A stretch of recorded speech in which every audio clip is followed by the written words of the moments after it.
The video games industry is one of the most innovative and fastest growing industries in the world. The men and women of this industry work tirelessly to provide entertainment for the masses, and some of these provide the music. Music that we love. Music that we listen to when we're enjoying ourselves playing those video games. Video games. Music that we love. Music that we listen to when we're enjoying ourselves listening to video games. Video games. Do we even know who these people are? No. Would video games be the same without them? No. What you're about to hear? Good evening, everybody, and welcome to a very special episode of Average Giants. I'm your host, Average Gamer. With me, as always, is my good friend, Might be Giant. And who are we talking to tonight, Giant? We are talking to Corey Rollins, if that's your real name.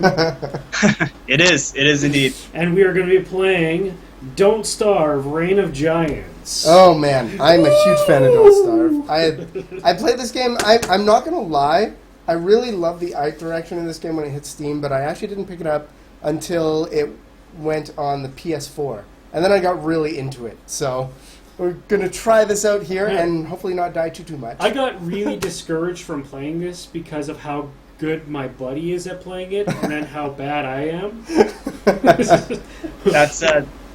Well, fortunately, when we do get multiplayer out, he'll hopefully be able to help you, or he'll just punish you relentlessly. No, I'm a nice guy. For the few people that maybe have not heard of the game or aren't familiar with it, Some people have been on the moon. Would you mind giving us a quick synopsis of the game before we start playing? Sure. So, Don't Starve is a uncompromising wilderness survival game full of science and magic. And it originally launched featuring basically the main character, Wilson. And Wilson is a gentleman scientist, and he was tricked into trapping himself into this strange, mysterious world by a demon named Maxwell. And you are very much like Wilson, where you basically start the game where he wakes up in this weird, bizarre world. He has no idea where he is, and you're left to fend for yourself and kind of discover the ins and outs of this weird world, which progressively gets weirder as it unfolds and you dig deeper. And you kind of have absolutely no instructions or anything about direction or what to do in the game. So it's very much like if that happened to you in real life, really the player has to make the decision, do I hunker down and just try to survive? Do I try to figure out where I am and, learn the lay of the land? Do I try and go after this crazy demon dude? Can I even do that? What's out there? So it very much through the game, it just lets you explore and trial and error yourself to find the way that you want to play it. Totally. That being said, let's start a match, shall we? Where there's a Wilson. Play! Okay, we're going to start a new game with Reign of Giants, so we'll explain exactly what Reign of Giants is as well. Because this is, I'm so excited that we have this on the show. Yes, we want to play with Reign of Giants. So, you launched originally with Don't Starve, and then the first expansion was called Reign of Giants. You guys have another expansion coming up, but we can talk about that later. Yep. Do you want to talk about exactly what Reign of Giants kind of did for the game? Like, what was added into the game with it? Pain! There. Pain. Lots of... It made our uncompromising survival game even more uncompromising. What it did at its core, or at least what we intended for it to do, was a lot of people who play the game many hours and get quite seasoned at understanding the mechanics of the game, they find a playstyle that works for them. And they perpetually start surviving, or when they encounter something, they have a pretty good idea of how they should prepare for it. And the Reign of Giants expansion is meant for those players to basically take the world that they know and the systems that they know and add a ton more variables and flip those things on their head, as well as give you some new things to be like, how do I interact with this? Is this a good thing? Is it a bad thing? Is it going to kill me? Can I use it to my advantage to kill something else? Is it a friendly? It basically gives you that sense of unknown that you originally had in the game. We try to reset that a bit. Totally.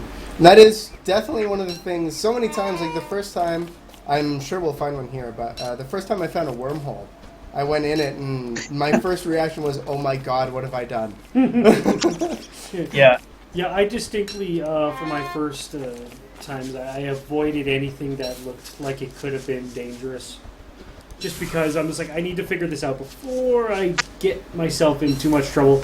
But I found out very quickly that I got myself in trouble no matter what. It just kind of happened.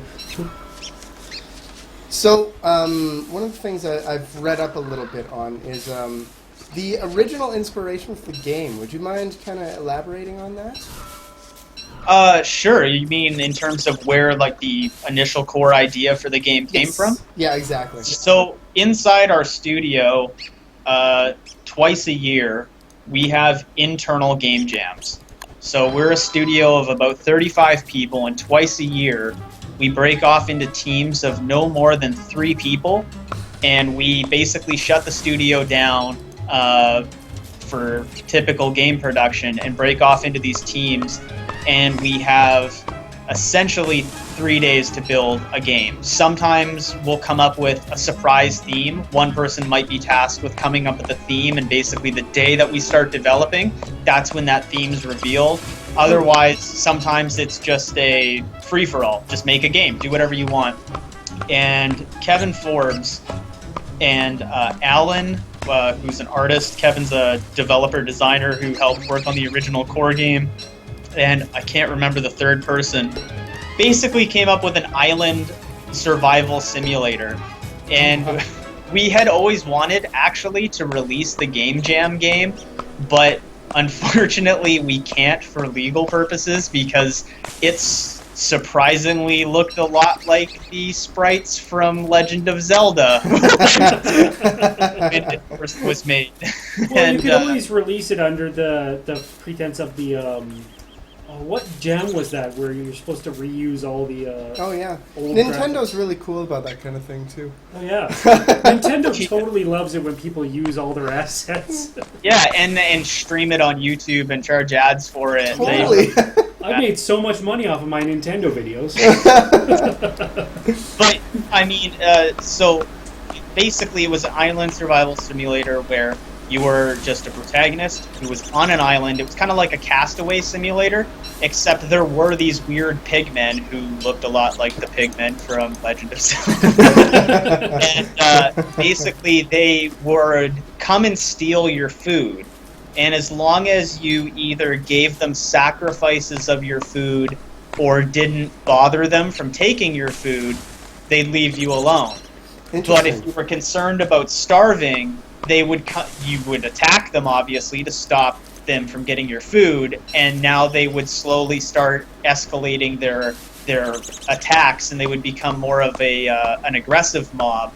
And that was really the thing, was just see how many days you can survive with these weird, creepy pigmen, these odd creatures that could be either neutral or enemies depending on how you treated them. Mm-hmm. And that was the Game Jam game, and we make tons of these Game Jam games, and it was one that kind of stuck in people's minds for a while. And when we were bouncing the idea of what to do next, we went through an exploratory stage of flushing that out into a bigger idea. And then that's when Kevin and Alan and a bunch of other people then joined the project and kind of flushed out the idea of Don't Starve and Wilson and Maxwell, and really exploring that kind of system and what we were trying to do with that game. Interesting. Is that where the name originally came from too? The Don't Starve was with the pigs? Don't Starve was actually kind of a project name that we just decided stuck because we didn't know what to call the game, and the only major mechanic at the beginning that we knew would be in the game was that you could starve. And after a while, as we evolved the game, starving is actually one of the hardest ways to die. And ironically, it's kind of the only instruction you get in the game is don't starve. As long as you don't starve, you can now proceed into the rest of the game. Yeah. So the hardest way to die is to starve. Wow, I think that was the first thing that happened to me. I was able to survive the nights, and I was doing pretty good. My sanity. Oh, That's one thing that I learned very quick. Don't pick the flowers right away. Kind of wait. Mm-hmm. Yeah, give it a little while. Leave them around because you might need them a little bit later. You could have called this food simulator. Yeah. If you would have put simulator on the end of it, you would have made like millions of dollars because that's what everybody wants, right? Well, I think the Don't Starve name as well as the Don't Starve art give it such a unique style in a world like there is not much criticism for this game, but the few things you hear are it's another survival kind of sandboxy game, but just the Tim Burton-esque art as well as the music and the this almost steampunky theme in general give it this really unique feel that it doesn't feel like any other game you'll play. Yeah, when we were making this, we felt like a lot of the sandbox survival games that were going on were either, there's zombies that are coming to murder you, or it's Minecraft, and it's really, if you get through the first night in Minecraft, you've built a hut and nothing can come inside and mess your shit up until you screw up. So we wanted to make a game where the whole thing perpetually is a survival game, and we didn't want to do it with the traditional, scary gore thing. We wanted to do it more of like something new. We wanted to bring something new, hopefully, in terms of the style to a survival game. Obviously, survival games, there's lots of great ones out there. Mm-hmm. So we tried to just kind of come at it from a slightly different angle stylistically with a, fusion of science and magic and these kind of, Edward Gorey meets Tim Burton meets German Impressionism with a little bit of Warner Brothers cartoon slapstick in it. When I first saw the main character, I actually asked my friend because he showed me this a long time ago when he first got it. I'm like, is that supposed to be Edgar Allan Poe? Yeah, I know the a lot of like German Impressionist art and Edward Gorey and Tim Burton were very big style factors to Don't Starve for sure. Interesting. Okay, we're gonna go do things. So I guess one question that I have for you: you said that you weren't. Winter always does you in with this game, or most of the time. What's the longest you've survived personally? The longest that I've personally survived is about, I think it's 75 days, and that's going into the adventure world. I think the last run that I did, I died on the 4th level of the adventure world. What is that? That's a merm. Oh, I don't. Go for the eyes. Yeah, run. No, I think you're gonna die. I don't think so. Oh, yeah. I think I'm gonna get a fish Pick and up frog legs. I'm gonna eat like a king. You're gonna eat like a king if you maybe. Are you gonna set up your shop here? Is this what you're gonna do? We'll see. So you can see how big the worlds actually are in this game. It's ridiculous. Big world. Yeah. There's a member in chat named Kino who thinks that I've been playing Don't Starve for 75 days straight. that would be very impressive in-game days. I just recently saw a post on I don't know if it was Polygon or Social Blade or something, but it was a post of a guy who has survived 500 days. Wow. Yeah.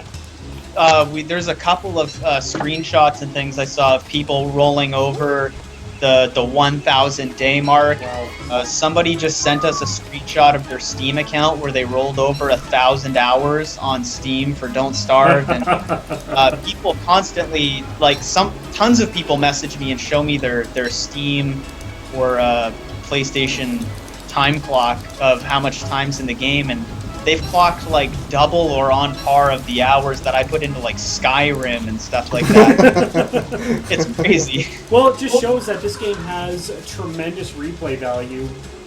And also the fact that it's so difficult that, when I was playing it, every time that I died, I was like, no, I have to do it again. I have to go again. I can't. And that was the idea that when you die, of course, there's that initial frustration of like, oh, I did so much work and I just lost all my stuff, and Yeah. we get that. And it's funny because everyone keeps Whoa. calling, like, everyone's been throwing around, and a lot of people are burnt out with the name, but roguelike, you die and lose everything. And we kind of came to the conclusion when we were making this game that when I was growing up, roguelike was just video games. You died and went back to level 1. Yeah.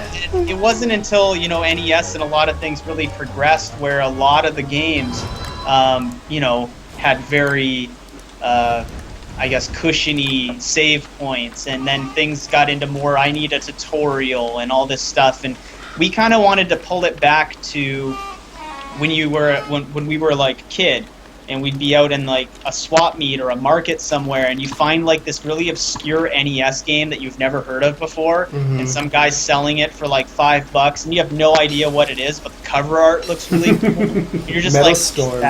and you Oh boy, nostalgia. yeah, and you play it, and you have no instructions. There was no internet, so you couldn't just look up, how do I play this game? And you could play that game for like 2 or 3 days, and then all of a sudden you're like, wow, it's really hard. I can't get past level 2.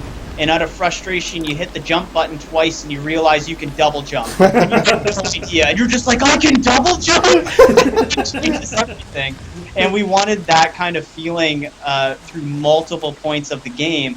And yes, even though you die and you lose your progress or whatever, we wanted to give you in-game experience points, but we kind of wanted to dissect what is experience points. And in RPGs, it's like, if you throw this fireball 30 times, now your fireball's stronger. And then if you throw it 80 times, it'll get even more stronger. Whereas in our game, we actually wanted the experience points to be, oh, I know what killed me, and I know to prepare for winter now, or I know that hounds can come, and I need to prepare for these things. And the actual act of playing the game and just getting a little bit further each time is actually what those RPG mechanics are trying to simulate, which is you learning how to do stuff, becoming a better survivalist. Yeah, this has been a big theme with us with Average Giants, is that we do play a fair amount of roguelike games, but They're pretty popular. they're popular, but I personally like them as well because of the fact that it's not padded. Yeah. You're not in a padded room and safe and comfy, and knowing that if you die, you're usually just going to end up right 10 feet behind where you were. You have to actually think about what you're going to do and realize that, some games come with consequences. And actually, one of the things that I always touch on, especially with IGM, is the proper use of tutorials. And so many people overuse them and just hold their players' hands, where you look at classic examples like Mega Man X, where they had a tutorial level, but they didn't even state that it was a tutorial level while you were playing it. And it juices you into the game, it teaches you how to play it, and it gives you a reason of why you want to play it. So it's refreshing to see something that doesn't hold your hand. Like everything in this game, you want to learn how to do it, try doing it. Yeah, try doing it while not dying. Because it usually takes a little bit to get back to where it was. Oh, getting dark, getting dark. Oh, thanks. I need to put you down. Oh, I can see again! Dark, dark, dark, dark, dark. Oh, everything's wet. Yeah, I was playing this on Friday. I'm just like, I keep getting wet. Nothing's helping me right now. Everything's soaking. This is not fair. Then I died of something else entirely. But We'll get there. I'm sure I'll die too. yeah. Oh, they're slippery. That stuff is slippery.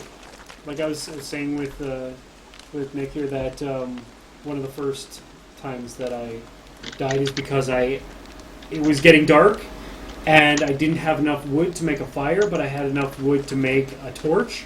So I make a torch and I'm like, okay, good. And then I realized that I had to still equip it. So I was doing pretty good until I forgot to equip the torch, and then I got killed. Because I'm like, oh my god, where did the torch go? Right. And I didn't realize it was in my inventory. So I build a torch, and then I proceed to get eaten. Or Oh, whatever that's unfortunate. It was, yeah. But it was still way too much fun. I know that I'll be playing this a lot on streams and whatnot, and just because I'm the type of person that if I can't, if I feel that I'm not doing good enough in a game, I'll get frustrated to play more. Right. I'll be like, nope, I can't stop. That's another good point, is that every time you die in this game, you guys have done it well in that the player knows what they did wrong, and they know to not do that in the future. So at no point is this game ever feel unfair, or like that it's too challenging because the game mechanics are unplayable. It's always like, oh, dang it, if I had done this, then I wouldn't have died. Yeah, I know what I did wrong. Yeah.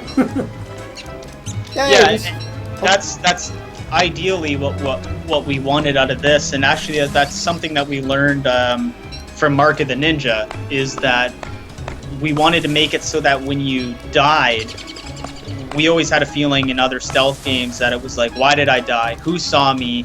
What went wrong? And you kind of feel robbed or just unclear as to why you got caught. And we wanted to make sure that all the situations in that game, it was very clear, oh, I know what happened and I can do it better next time. And it's just very clear. The feedback's really clear, and we understood people really liked that. And we tried to bring that over to this game, especially since dying does, considering most other, common games today, dying has a big penalty. You lose your stuff. You go back to square one. So it needs to hopefully have a point of, I know what I could do next time, or I need to prepare for this, because that's always going to happen at some point. Just as an aside as well, Mark of the Ninja, easily one of my favorite games, simply because it came out like 2 days after I had finished the Shank series, and I just went from one to the next. And I was obsessed with it for probably a good 3 months. Every day I had to play that game. Oh, wormhole. Let's see where it goes. I like these. Into the wormhole. So, the first time I jumped into one of these wormholes, I was like, oh my god, what have I done? My base is back in the other place, and then I hit tab. It's like, where the am I? Oh. Oh, it just teleports you to a different area on the same map, but still, that's a far ways away. Yeah, so and then by discovering those wormholes, after a while, you can actually start to plot them out, and they become very helpful with navigating the map quickly when you want to save daylight and get to a new resource area. Also, a lot of people don't know this, but you can chuck items and stuff in the wormhole too. Really? Oh. I'm gonna do that right now. You heard it here first. You heard it her. You heard it here. Sorry, my spoonerisms have been crazy lately. I am totally good. I dare to kill a king's dare. There you go. Give that wormhole. Feed it. I feed you wormhole these twigs that I found on the ground. Yeah, so and then go jump back through the wormhole.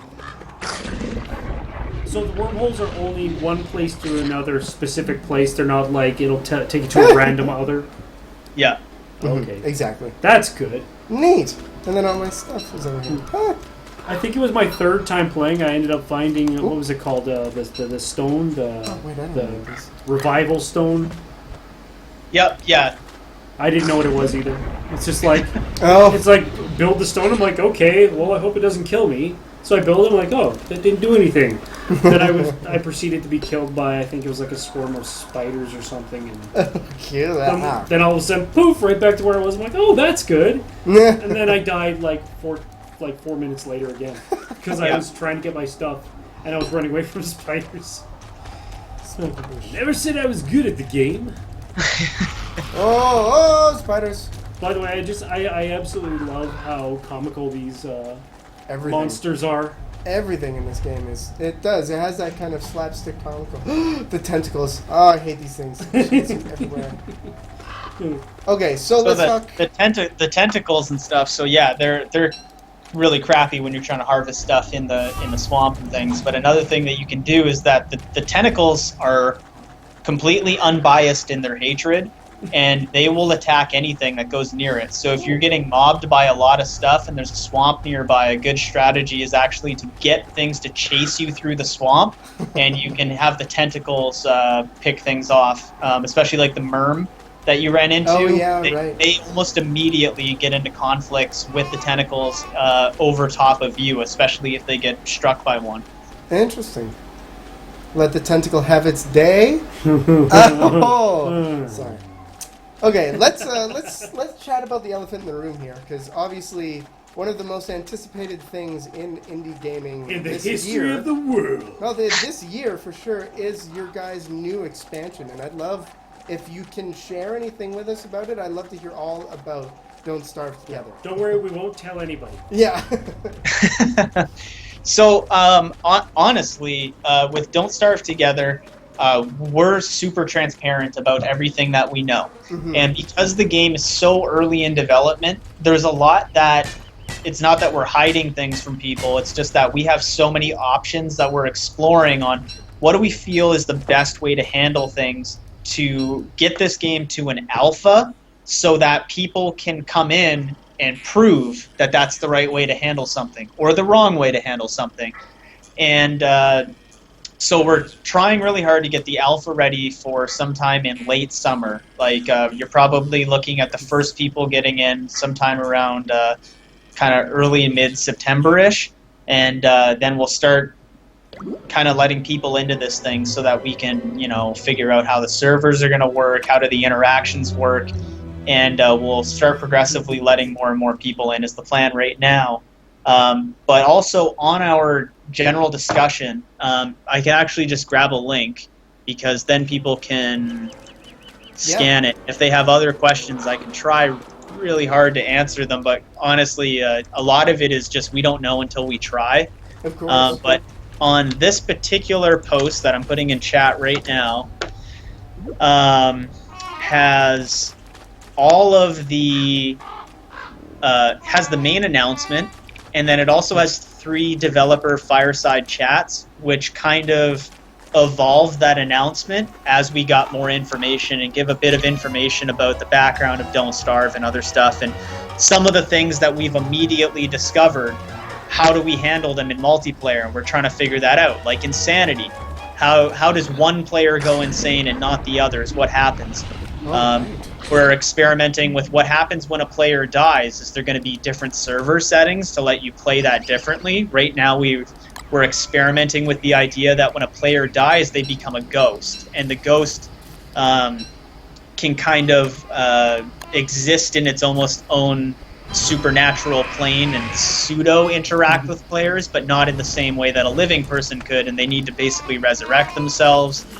Cool. There's all sorts of things that we're trying to figure out. How does Chester work? Is everyone going to have a Chester, or is it going to be a fight for Eyebone? Is there going to be some variants of him? All of these questions we don't know, and those are things that we've been testing internally, and we try to pick the best option out of what we can kind of see on the table in front of us, and then we'll pick that option to release in the alpha, and who knows, it could totally change and evolve once it hits the alpha, but that's the point of it, because we want to try and make this experience the best possible, and where it's possible, we want to give people different options on how to play this game, because we know some people, they don't want to play this game competitively. They don't want to be griefed by random people online, and want to play with a friend because they want to survive together. Other people want to, play Lord of the be in a Flies. crazy, totally random server with random people, and it's just like,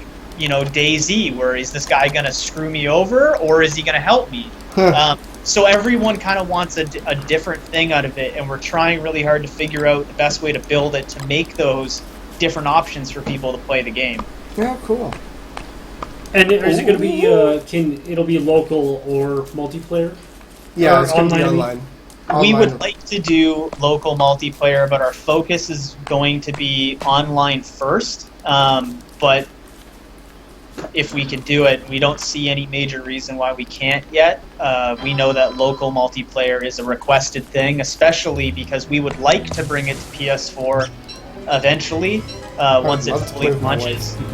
Yeah, so like everyone wants, especially on PS4, everyone wants to play couch co-op, right? Yeah, totally. And so we would need to figure that out for PC Don't Starve Together, just like we did with the regular game. We figure it out on PC because we can do rapid updates way faster. We don't have to go through all this certification stuff and things. It's just sometimes people report bugs and we fix them in like 3 hours with a patch. It's crazy. That's totally impossible on a console. Yeah, oh yeah, Yeah. totally. Completely.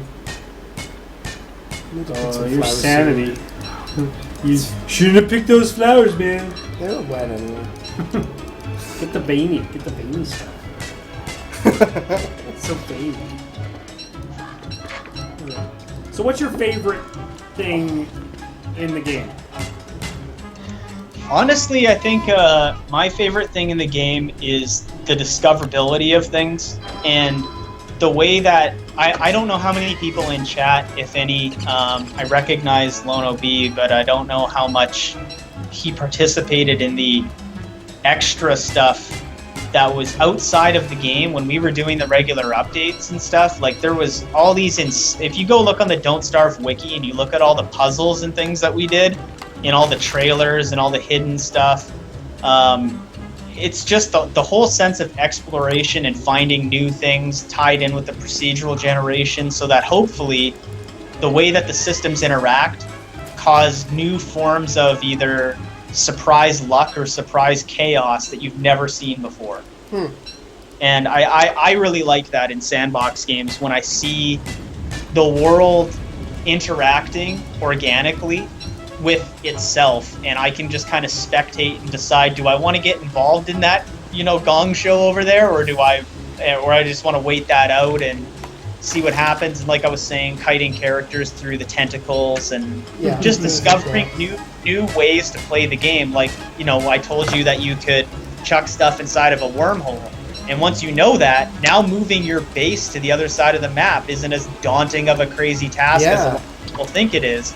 But at the same time, a lot of people like moving their base manually by using Chester or something, because it actually lets them explore and harvest the land as they move. So there's pros and cons to doing both.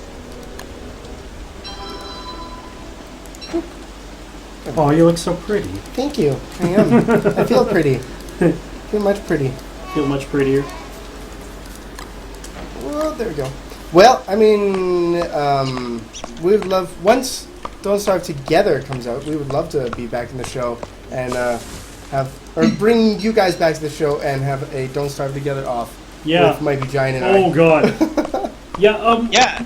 But absolutely. I mean, once it becomes playable and stuff, doing things like streams are awesome, especially when things are crazy and you kind of have like those Goat Simulator moments where weird bugs happen and stuff. It's fun. It's funny, and it helps us get that stuff out of the way and decide, honestly, a lot of weird bugs and things sometimes make cool mechanics, and totally, you just kind of tweak them a bit and they turn into features and ideas for stuff. And doing stuff like this with the streams and having new people tune in for the first time and look at it, you get fresh eyes, you get seasoned players, and with us sitting here with streamers, because one of the things that we're hoping with Don't Starve Together, and a great game like this, the other thing that I love about this is, because prior to working here, I used to do similar stuff to you, and I would be involved in journalism and broadcast and just video game media. This game's really fun to stream, because every time you play it, some crazy thing can happen just because of the procedural gen, or the way you handled a certain situation might have ramifications later, like accidentally setting a forest on fire when you really needed wood is a big problem, or I've done that before. Yeah, there's just all sorts of things, like a tree guard all of a sudden coming out for the first time is terrifying. And we like those moments, and we hope that all of that stuff that makes this game super awesome to stream is only going to be even more awesome when you can have 1, 4, or more people in the server doing all this stuff. And all of those variables also change whether the people you're playing with are complete randoms and you have no idea if they're going to be jerks or friendly, and also if you're playing on a friendly server where it's just you and your friend trying to help each other out. Mm-hmm. So you want to have like different styles of server, like having friendly co-op or PvP, or if there would be such thing as PvP. from right now, the way we're looking at it right now, none of this is set in stone. We understand and know that some people are absolutely terrified of the idea of Don't Starve just being a giant grief machine, and that would suck. Some people love that. Some people love just being in a crazy troll server where everyone's just trying to jerk each other around, and if you go in knowing what that is, sometimes that's fun. But if you go in with a friend to try and do the best you can together and help out, and some guy just pops in your server and lights your base on fire, that's a crappy experience. Yeah, that could be a little bit funny, but it's a terrible experience. Yeah, completely. And so we currently, I think that what we'd like to do is very similar to how you can pick your own world gen settings right now. We'll have those world gen settings plus server settings where it's like, maybe friendlies, there's no friendly fire, you can't hit each other. Maybe it is a co-op server and you're trying to help each other, but you can hit each other just to make it a little bit more difficult. And maybe it's you need a password to join, maybe it's only friends, maybe it's open to the public. So that stuff is all about server architecture, and that's a little ways away, but those are things that we're thinking of, and we know people want to play this game differently, and we'd like to give them the opportunity to be able to play the game differently whenever they feel like. Interesting. So, when you're going into a project like that, my cousin-in-law is the head of user experience at EA, and he always talks about how important it can be sometimes to choose the proper audience to do like your user testing and that kind of thing. Is that something you lean on kind of your gaming community more so to do that, like the streamers and the people that are public with you? Is that who you rely on to do your game testing, or do you guys go out and find like focus groups? Definitely don't find focus groups, because focus groups can skew your data. Yes. If I just have information through analytics, or you're streaming the game, one of the anonymous people on your channel might be me. You don't even know I'm watching. I just want to watch. I want to see you play the game. And if you don't know I'm watching and something horrible happens, especially during the beta, some game-breakingly horrible thing happens, and the guy's just like, this is bull crap, and he rages on it, I want to see that, because if he knew I was there, he'd probably censor himself and and what he felt about it. And it's way better for me to be able to be like, wow, that was awful, go tell the developers, and then, a day or two later I come back and I just private message the guy and be like, hey, I happen to be watching your stream and I saw this really terrible thing happen to you. I just want to let you know that that's fixed in the next patch, and I thank you for streaming our game, because I wouldn't have known that that was even possible unless I saw it. So thank you. And when it's in a beta and stuff, obviously people understand there's going to be bugs and things, but we want to get those natural kind of play styles, and we don't really want to, find a particular user that plays the game, because our players are from all different styles and things. And one of the things that actually really surprises me is a lot of people that, if you describe the difficulty of this game in comparison to a lot of other either social, casual, or just a lot of even the big AAA titles that have, very generous checkpoints and things that a lot of people play. There's a lot of people who play this game now and ended up getting sort of addicted and really into it, that never expected to like this game. And actually, we owe a little bit of people trying the game and getting the word out by doing the free promotion on PlayStation Plus when it launched. And because we did that because we thought the game was really great. But it's scary to be like, I'm going to play this game, and if I play for 30 in-game days and die, I lose everything. It doesn't sound appealing when you just say it like that. You have to actually experience it. And understand that when you die, you get experience points that give you a new character that let you play the game differently. And it opened the door up to a lot of people who wouldn't have bought the game and then played it and fell in love with it.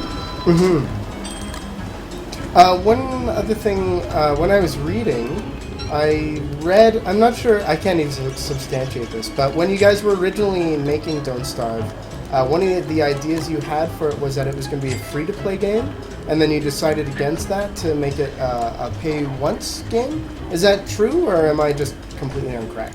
No, it was something that we thought about really, really early on. I mean, it was more about the idea that we'd never really done that before, and we just felt that we could. It was a brand new IP, and we were exploring new ground, and we felt it was a bit easier to tell the story and stuff through a single kind of thing. And we were also introducing people to a style of the game that was considered kind of punishing.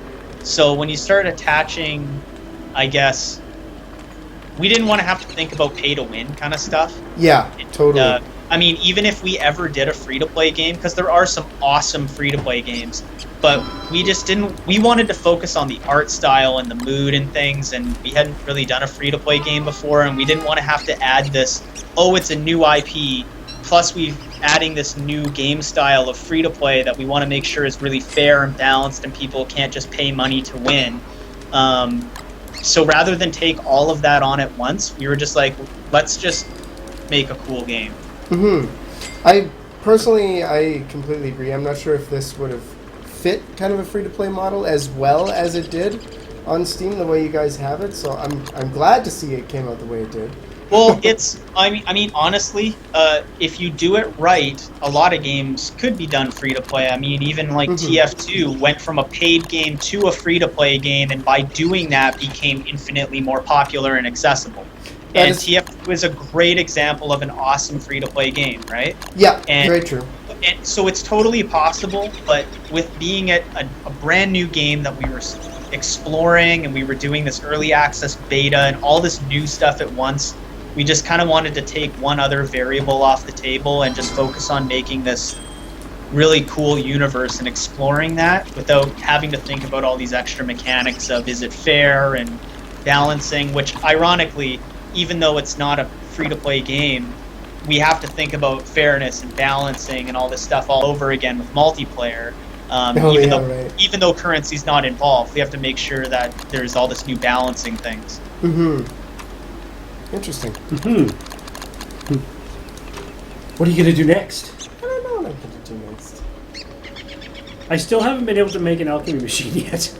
I got close, but again, only in my infancy of playing this, I can't seem to balance everything.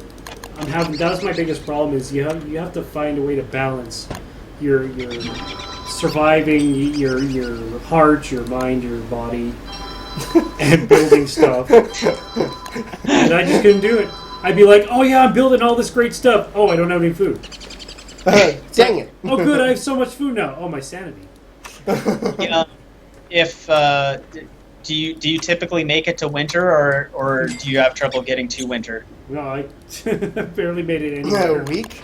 Yeah, made it a week.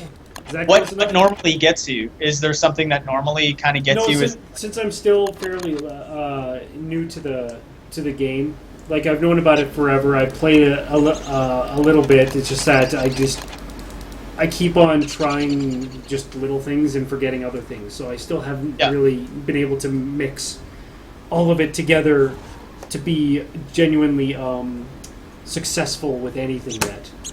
Plus, I don't know what half of the stuff does still, so that's the other problem.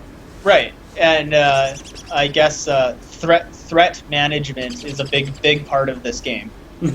Yes, yeah. Like right now, when I was playing it, I was trying to figure out, I'm like, okay, so at what point is it smart to start actually building a base? Like day 2 or day 6? Or? A lot of people, and this has to do with Minecraft, and a lot of people are super tempted to think that building an awesome base is one of the goals of this game.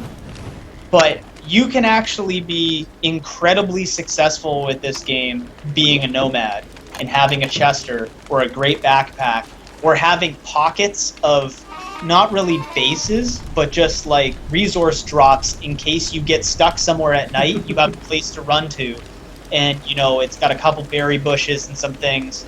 And so building a base, yes, it gives you a bit of security and puts things in one area, big benefit. Huge downside is that lightning, if you don't have a lightning rod, deer clops, hounds, accidentally setting something on fire, is incredibly detrimental and you lose everything. Whereas if you spread your bases around or you have pockets of stuff, you know, okay, one got destroyed or messed up in a Deerclops attack or whatever, it didn't ruin your life. You can pick those pieces up and rebuild it easily, as opposed to having this giant monolithic structure that is now in ruins. Yeah, I never really thought about the thought of the spread, you know, actually making more than one base, because that was the other problem I was having. It was like, oh, I made a base. Oh, crap, I got to run back to it. Oh, crap, there's nothing around here that's helping me. Where are rocks? Yeah, so being nomadic is actually very helpful, especially because if you get good at not being reliant on the machine of your base, where you're farming berries and you have a grass tuft and you've got, you know, your bees and your birds making seeds, and people make these huge elaborate machines that are almost like self-sustaining economy bases, and they're really cool, and that's totally a legitimate way to play. There's no right or wrong way to play this game, but if the flip side of having that super awesome food farming machine is that it can be all taken away in a single mistake. And the benefit to the nomad side of things is, yes, you have to travel a bit more to go and get things, and you have to kind of have a wider radar for your map because you've got things in different pockets. But once you go through the adventure portal to fight Maxwell, you don't get your base until you either win or you die and you end up back in your first original world. So you need to be really good at just doing things with whatever's on your back. Yeah, it's very smart. So what you're saying is that you guys have made a game that finally caters to my lack of attention span. Or I guess architecture skills if you suck at building just a cube in Minecraft. You're like, yay! Yeah, this is a perfect ADHD game. You just be like, oh, grass, lots of berries. Yeah. Oh, I'm just gonna build this. Oh, there's a bird over there. Oh. It brings up a good point though. Like, I've played a lot of Minecraft games with. I'm not a huge Minecraft fan. Sorry, anybody. But I play them with Mighty Giant and my wife. And we go in, and Mighty Giant and my wife are like, "Oh, look at this cool structure I made. Look at this. What did I make? Blah blah blah blah blah." And my wife's always like, "So what are you gonna make, Nick?" And I'm like, "I think I'm just gonna live with you." I was walking and I found a forest. Stay in this hut. Yeah. I dug a hole. Yeah, I usually end up doing that. I'll be like, okay, we're gonna do this specific thing, but first I'm gonna build an upside down pyramid. Yeah. I'll be back in 2 hours. I'm actually gonna find this really funny. We never expected this to pop up, but I really like this. This meme popped up on Reddit when we first released the version of the game. I really like this. It's called The First Night in Minecraft versus First Night in Don't Starve. Let's see what this is. Yeah. Yeah, that looks about right. That's funny.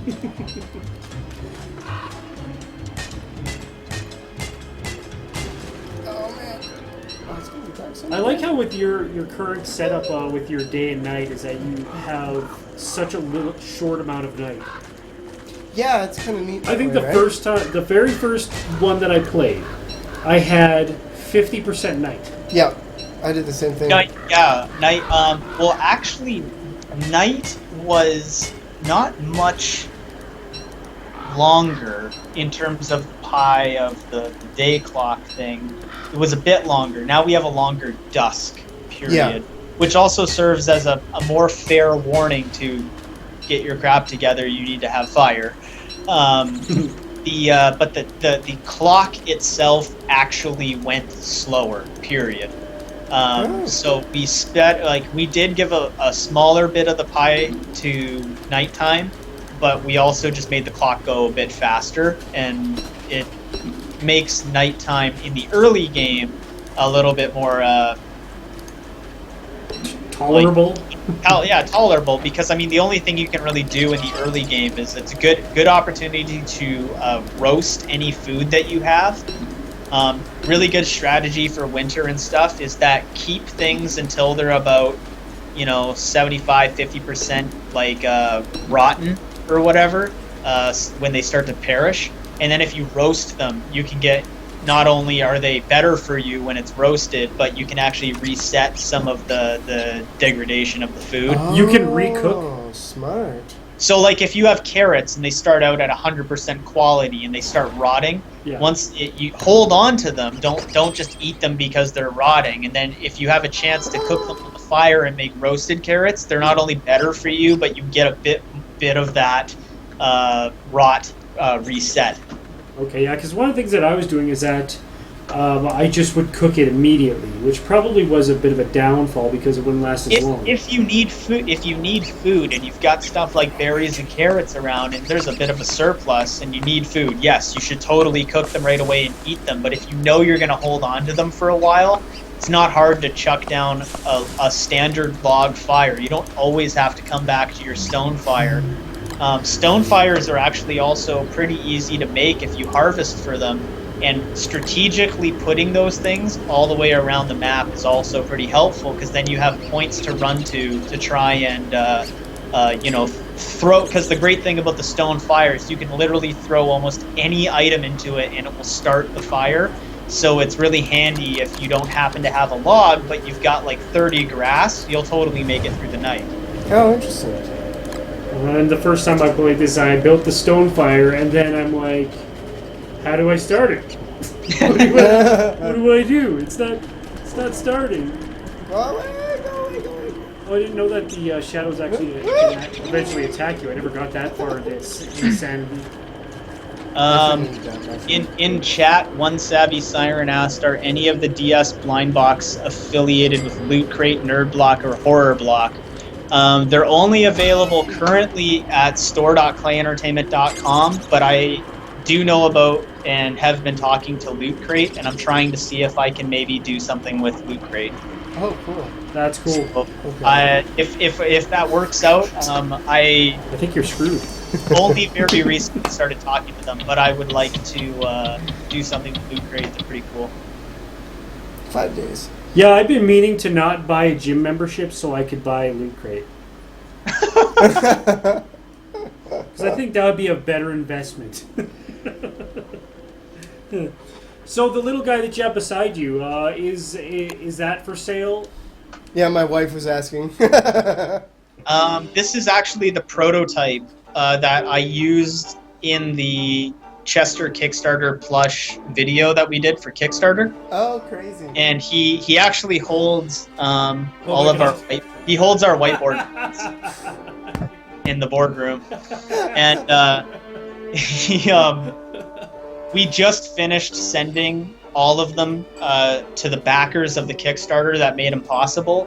And I'm really hoping that by the end of the month, early August, I can get this guy up in the Clay Store. And you will be able to buy the Chester in the Clay Store. And we had some leftover Snow Chesters. And even though they sold out, I think a small number of the Kickstarter backers for Shadow Chester, like 2, fell through. So there may be surprise Shadow Chesters up there too. So everybody keep an eye on the store. Yeah, right now. Go. Well, once I know when they can go up, I will probably. I'm just laughing at the Stephen Colbert. Yeah, me too. Once I know when they're gonna go up, we'll probably give people a heads up so that it's fair. Cool. That I'm tempted to put a bookmark there now. I have 2 monitors. That's the one monitor will just be One that monitor now. will be devoted to the store. Yeah, and so basically, I think literally 95% of the Kickstarters have been sent out. The only remaining ones are people that, for some reason, haven't filled out the survey to tell me where to send the stuff that they gave me money for. So I'm trying to find out where to send their things. I gave you money. What else do you want? Yeah. You should know where I live. Yeah. So we have to see how much stock is left, and because the campaign was successful, and people have a mighty need for Chesters, we did order extra because we know that people wanted a second chance or just missed the Kickstarter. They didn't know about it until it was over. so we did order some extras. So the classic Chester for sure will be a thing in our store. Cool. Very cool. Okay. That's about going to do it for this Yeah, segment. that was a very fast hour. Yeah. Jeez. Funny how that can go. Yeah, Especially in this game. you died just in time. Your sanity got the best of you. I went so crazy. But I want to thank you very much, Corey, for joining us on the show. It was an absolute blast having you. Great conversation. And I'd also have to say, just a quick shout out that I love your shirt. I have one almost like it that I almost wore on stream today, which is funny. But Thanks. Yeah. No. Thank you so much for having me on, and it's always awesome to do these things. And I will totally reach out to you guys when multiplayer becomes a more feasibly streamable thing. Oh yeah, because please. I think that would be great. You guys can stream and play together. Yeah, we totally forgot to tell you, we are experts at finding bugs. That's awesome. When it comes to games, we have somehow managed to find very strange and interesting bugs in a lot of the alpha, pre-alpha, beta games that we play.